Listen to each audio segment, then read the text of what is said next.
that, George. Now, our last speaker tonight, actually, I'm just going to close this first.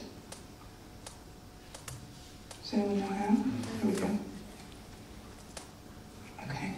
Our last speaker for tonight is going to take a bit of a different approach, and Diane's going to share with us a bit of her own story as it relates to her journey. Now, based on the crushing news of her 6-year-old daughter's inoperable brain tumor, Diane Kane began a passionate crusade to help her child survive. Whilst researching her daughter's cancer, she was alarmed and dismayed at the level of harmful chemicals in well-known and popular products that we use every day. She discovered the ingredients in many skincare, body care, and many household cleaning products contain toxins such as chlorine, petrochemicals, and sulfates. And I put those in because I can pronounce them, but thank you, Jane, for pronouncing all those other ones earlier. Diane also discovered that skin can be nourished with many beneficial ingredients. However, we need to be aware of the toxins it can absorb through the harmful products we use every day. Diane Kane products are safe to use on our bodies. She makes sure the ingredients have been extracted in the safest way possible. Now, one of the best-selling personal care products in Australian health food shops, Diane has demonstrated how doing well for our bodies can also be a way to build a successful business. Welcome, Diane.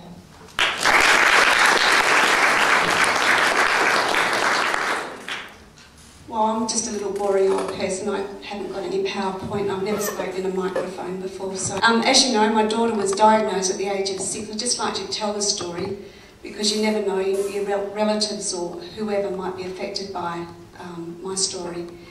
When Jess was diagnosed at the age of 6, they gave her 12 months to live. Sorry, I don't believe it. But they wanted to give her radiotherapy. They were wheeling her out of theatre. They told me that they couldn't operate on it. It was inoperable. So I decided that I wasn't going to give her radiotherapy because the paragraph was bigger than what her survival was going to be. I thought if my daughter's going to die, I wanted to die with a little bit of dignity. Instead of that, one of the biggest things was for me was that she was going to go and be a vegetable. Go back to the age of 2 and never regain that again, so I thought no. So I went away. They didn't like me at all. The notes at Princess Margaret are quite awful about me, about not giving her radiotherapy. And this is 20 years ago now, so we're going back quite a while. And then I have to cut a lot of long stories short because when that ding goes, all so I was pushed away from, as time went on, she got to 9, they said, well, she'll die when she's a teenager, and she didn't die when she was a teenager. But what happened was the tumour was growing. She had the worst aggressive brain tumour known. So they were quite dismayed why she hasn't died.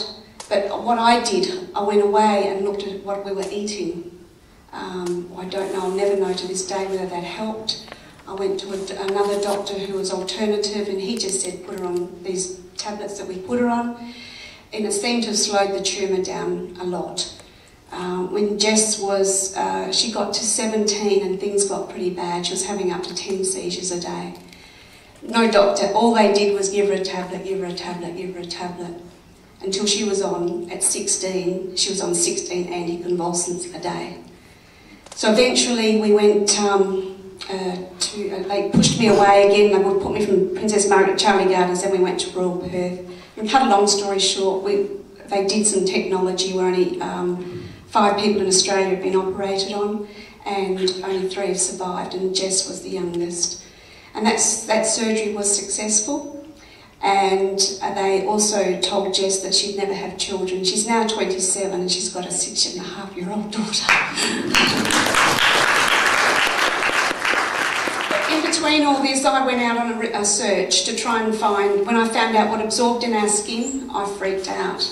And when I started reading about what is absorbed and what is in our personal skincare is very scary. Jane has hit the nail on the head with the amount of car products and pesticides and herbicides that are in our skincare every day that we use. It's really quite scary. So when I went out there looking for something that was, I was a bit of a, thought myself as a bit of a princess when I was younger, and I wanted something that was going to be, that you could see that was going to work and feel that was going to work. And there's so many people who have jumped on this bandwagon and so-called natural. When you go back to the actual manufacturer, it's the manufacturers that are killing us. When you go and see that something, you might see it's organic, but when it goes to that manufacturer and it's broken down with formaldehydes, herbicides, pesticides and everything like that, then it comes to me as the manufacturer as a coconut, organic coconut powder. But as soon as I put water with that in a bottle, in a plastic bottle, it becomes a toxic bomb for us. It can have any word of organic, certified organic. Some certified organic is okay, but organic, that poor plant is no longer a plant. So what I've done in my 10 years I've been doing this, I was one of those women that started in my kitchen. I'm now in my second warehouse. I went out, nothing comes through my doors unless it's been researched about how it's been broken down with what chemicals. Chemicals can be safe. It's how they're being processed is how it all comes down to what we use. We absorb everything we put on our skin every single day. And that's how now I decided to, as I was saying, that everyone tried to jump on this so-called natural bandwagon. There's nothing natural in a bottle. How can it be natural? The only thing that to me is natural is a watermelon, chop it in half, and then it oxidises, so it's still no longer natural. So I really don't believe that anything can be natural in a bottle. There you go, I have a senior moment, I forget where I was heading.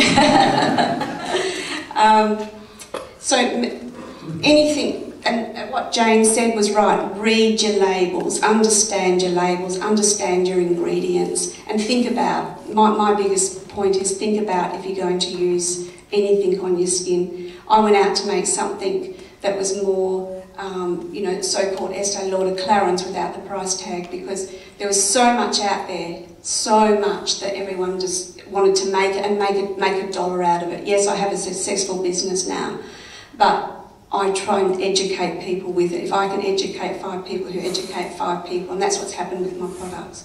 People want to see the difference and feel the difference, and we can do it without using all the chemicals that we have in our everyday. And the biggest one is what Jane said, I can't pronounce it, triclosan. It's in your hand washes. It's just so toxic, it's not funny. And Jane has said so much tonight that I don't have to say because of the toxic and herbicides that are in our, sodium lauryl sulfate's a car degreaser. Why, you've got to think about why would we want to use a car degreaser on our bodies? And, children, I'm really paranoid now about children just using all these toxic chemicals. There's a well-known brand out there. They should be shocked because it's given to you as you give birth to your baby. So it's just not it's not good. And I really would appreciate everyone just read your labels. I just find that really having a daughter with a brain tumour. As a mother, you think, why me? But forget about me, you think, why? How did she get it? So hopefully I can make a difference to some people with, you don't all have to run out there and buy my products, but just read your labels. That's all I'd like you to do. Thank you.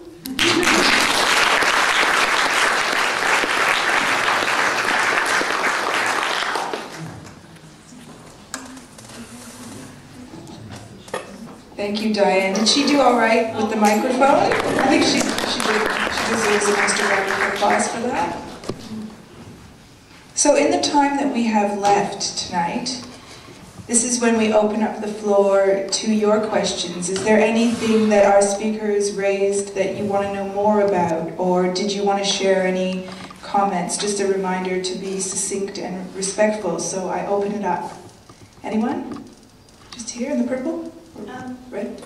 I've just looked at the APDMA, and they seem to be sitting there passively without doing anything about the problems that we do have with chemicals.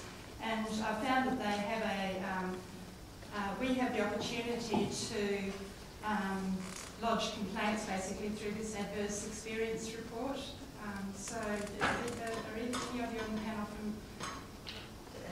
Does it work? Do they respond? Well, at least the APVMA have an adverse reactions process. None of the industrial chemicals, and NICNAS doesn't even have one. So that's a problem with the whole regulation of chemicals. We're not monitoring what's happening in the environment or in terms of human health. It's not feeding back into the chemical assessments so that we know that the decisions that are being made are actually working in reality. My experience with the APVMA, and I've had some experience with it, is not being positive. One of the things that really concerns me is AgVet chemicals these chemicals were designed to use in agricultural settings, and we're seeing them increasingly used in the urban environment. So the whole regulatory framework really wasn't designed to use these chemicals in the urban environment where people are so close, where exposures are so easily and readily can happen. So one of the problems is that, you know, when your local government sprays their park or reserve, if they're on a main road, they're not required to put up a sign. This is the WA pesticides regulation, they're not required to put up a sign. So the general public largely isn't aware if they have been exposed. There's no, the warnings and the signage is really lacking and poor. If you can navigate the adverse experience reporting process, you have to use their forms, you have to go to their website, you have to do it in their process. It can take it will take at least 6 months to get a response to your complaint. They'll investigate it. But I have to say, in the 20 years that I've been doing this, I haven't heard of one story where the APVMA have taken any regulatory action in regards to a public health complaint. Sorry to be negative again. And just for those of us that aren't in the know, the APVMA stands for? Agricultural, Pesticides and Veterinary Medicines Authority. Thank you. Okay, can I have another question? Jane? Thanks for your talks tonight. Just a question about the antibacterial hand wash. You said it's bad, it's really bad. Can you tell us a little bit more about why it is so bad? I'm talking about the chemical in some antibacterial hand washes that is known as triclosan. Some antibacterial hand washes don't contain that chemical. So the ones that contain triclosan is a chemical of global concern because it has been linked to a whole range of serious public health impacts. It's a reproductive toxin and it's an aquatic toxin, and it's used so prevalently now in personal care products, toothpastes, hand washes, so all sorts of things. Is it the one, because I've noticed antibacterial soaps here smell different than in Canada. Isn't that distinct? That's because I think Canada has banned triclosan. It could be. But the very concerning thing, I'm actually a little bit proud of our work on triclosan, because only last year Australia didn't have any limits on triclosan in personal care products. The campaigning that I did through, I sit on a federal government committee called the NICNAS Community Engagement Forum. I represent the environment and the public interest, and we lobbied on that committee. I wrote lots of letters and, you know, rattled the cage and demonstrated to the federal health agencies that they needed to set a limit for that. Their own assessment had shown that the levels in the Australian environment were at levels that cause harm to the aquatic environment. So they sent it to the poison schedule and they set a level of 0.3%, which is the limit in Australian consumer goods now. But it's one of the big concerns about triclosan is it contributes to bacterial resistance. So in hospitals there's a growing incidence of outbreaks like VRE, those sorts of things, where literally becoming immune to the bacteria through the overuse of these all the bacteria is becoming immune to the effect of these antibacterial chemicals. They're not working, basically, and bacteria is becoming superbugs. We're developing superbugs that have mutated to overcome the effects of the antibacterial chemicals. So that's a huge issue in the medical world, because we spend a lot of money on trying to stop disease and bacteria. George, did you want to comment on that at all? I don't know too much about triclosan, but I do know, and if you look at antibiotic resistance, it's a very big problem, but predominantly that's driven by overuse of antibiotics in both our food. Agriculturally, there are antibiotics used in a number of livestock, and of course we're also using a lot of antibiotics in hospitals and in the community. And the levels of resistance are actually quite concerning. We've got bugs that are resistant to just about all of the antibiotics that are in use, and there aren't very many new antibiotics in the pipeline, if any. So we face a potential problem with antibiotic resistance for sure. Can I just say one quick thing about that? I don't know if people are aware, but washing your hands with soapy water is just as effective as using antibacterial hand wash. So we need to save the antibacterial chemicals for the hospital environment where it's most needed, and take it out of the consumer environment where it's being overused, flushed. Because ultimately we have to remember that these chemicals end up in the environment. They get flushed down the toilet, flushed down the sink, they end up in our environment, and that's what we have to try and prevent. But soap and water does just as good a job. And it might be cheaper too. Yes. Does anyone have a question for George or Diane? Just here? Yeah, you mentioned the mental health effects of global warming. Could you just enlarge on that a little? Yes, certainly. If you look at the effects from climate change, they can be direct or indirect, and a lot of the consequences, for example, of floods or from bushfires or from from extreme weather events, result in people having mental health problems. In fact, in the floods in Queensland and the aftermath of the bushfires in Victoria in 2009, about 25% of the exposed population had significant mental health problems that after those events, and things like post-traumatic stress disorder or anxiety, depression, and children seem particularly vulnerable. Also starting to see mental health effects from prolonged drought. So if you look in rural communities, if people are losing their livelihoods, if there's economic damage from sort of farms that have been in the family for years and are becoming unviable, people basically suffer, and you get higher suicide rates. Now, it's questionable as to how much of those things are actually definitely happening. Yes, in Australia, certainly in the aftermath of extreme weather events is quite well documented. But it's very likely that these, with changing rainfall patterns and increasing temperatures, these will start to happen. And of course, globally, with potential sort of displacement and things like that, there are very significant health effects that may arise. Anyone for Diane? Yes.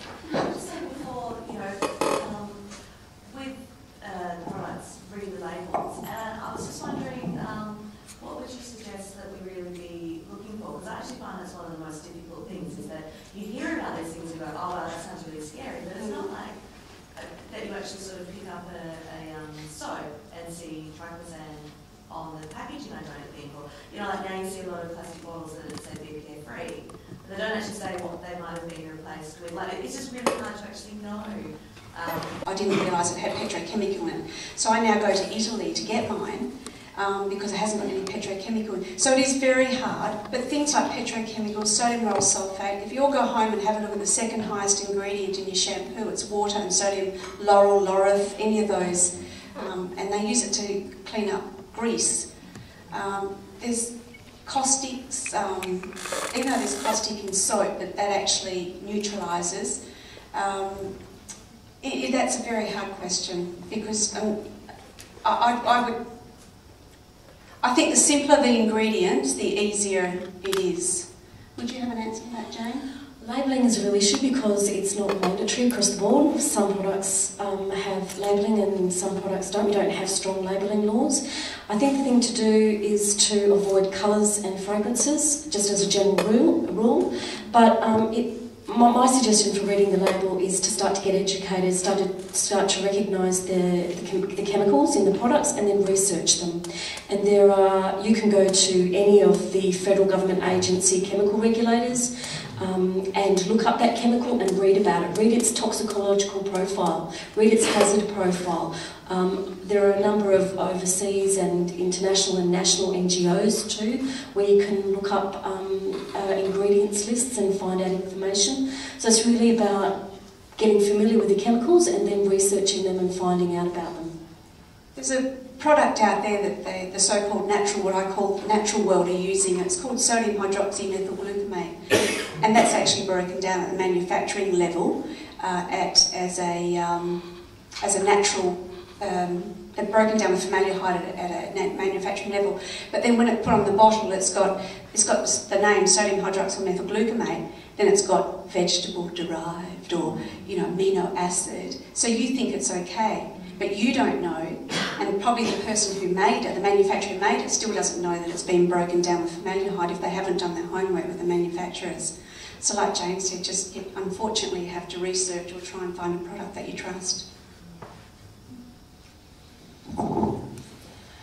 Okay, we have time for maybe one more question. I do apologize if I haven't had a chance to get yours, but they're going to stick around for drinks and nibbles after, so we can keep the conversation going then. So just one last question. Put your hand up really high if you want. Okay, you there. It's very high. So I've got a question for you. Do you think that the reason we're being kept ignorant is because it impacts the commercial interests of a lot of Oh, absolutely.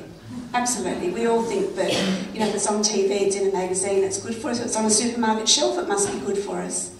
So do you think in education, how should we educate ourselves better? Should there be better initiatives? Just missed that. Should there be better initiatives to get the word out there? Absolutely. Yeah.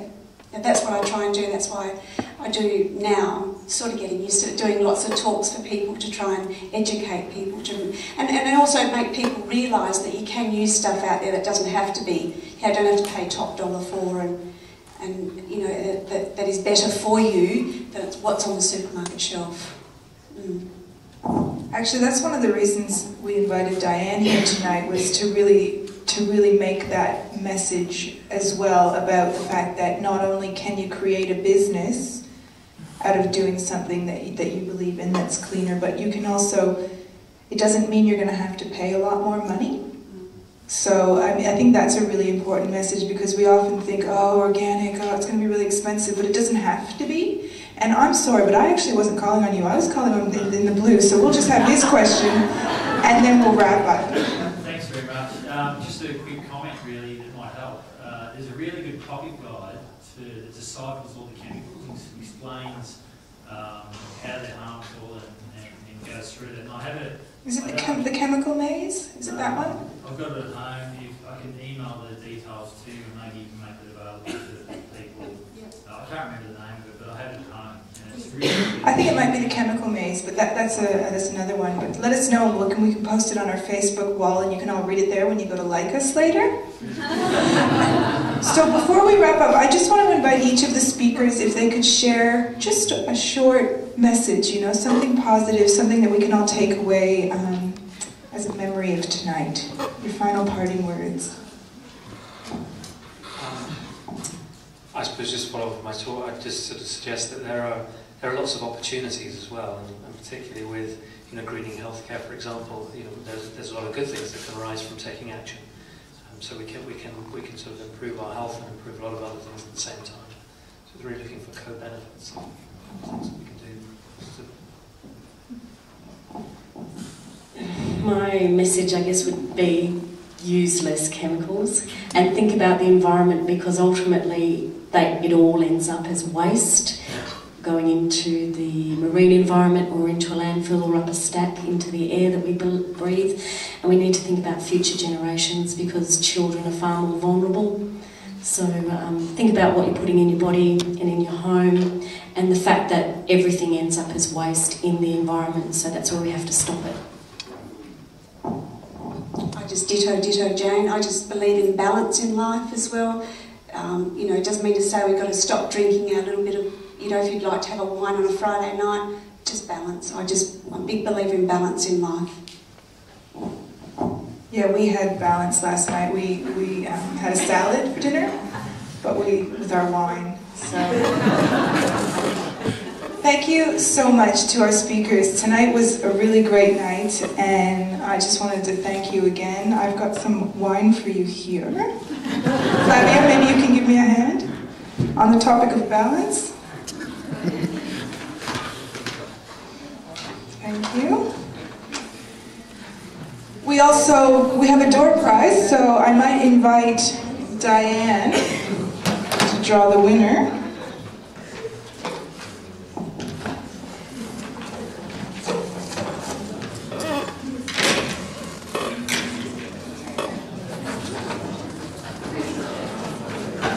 My name's only in here 10 times. If you're not in it, it's because you came in late. Sorry about that. And the winner is...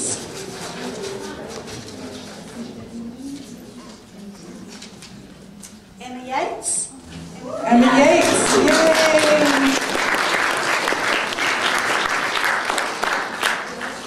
Okay, so just to wrap up, I'd like to thank everyone for coming tonight. I would like to thank Central Institute of Technology for kindly allowing us to use this venue and also paying for all your drinks. Go Central!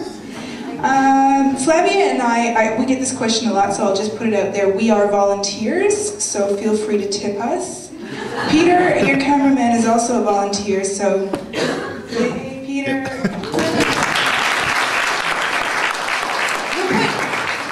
We will put the link to tonight on the Facebook page, so that'll be on YouTube if you want to share that with your friends. Last but not least, if you're not on our mailing list, make sure you see either me or Flavia, and we'll take your emails. And like us on Facebook. Did I say that already? We're going to go through that door where Flavia is, so please join us for a drink. Don't run away. Let's keep the conversation going. Thank you.